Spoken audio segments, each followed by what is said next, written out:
तरह वेलिक को हरा सकते हैं। ऐसे में उस दूसरी नन ने कहा कि उसे सिर्फ जीसस क्राइस्ट के खून से मारा जा सकता है।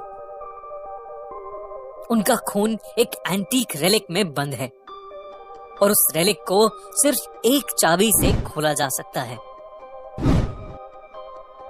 उस नन ने बहुत डरते हुए सिस्टर एरीन को वो चाबी दे दी।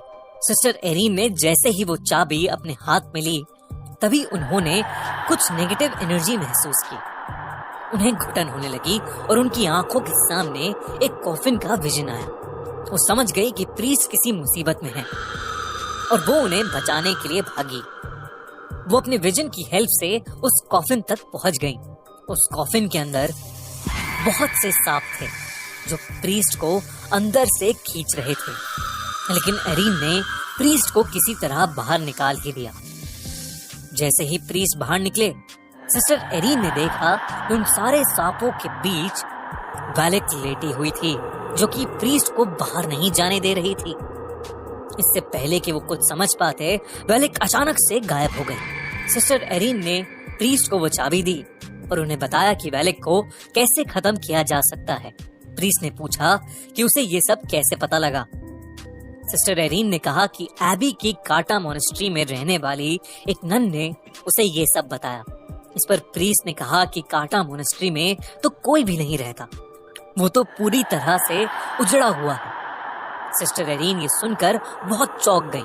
इसका मतलब ये चाबी उन्हें जिसने दी थी वो भी एक आत्मा ही थी जो वेलिक को हराने के लिए उनकी मदद कर रही थी। प्रीस्ट ने उस चाबी की मदद से कुछ मंत्र पढ़े, जिससे उन्हें पता लग गया कि वो एंटीक रेलिक कहां पर है जिसमें जीसस क्राइस्ट का खून था। प्रीस्ट ने सिस्टर एरीन से कहा, आज हमें अपनी बलि देनी ही होगी, वरना इस दुनिया में कोई भी जिंदा नहीं बचेगा।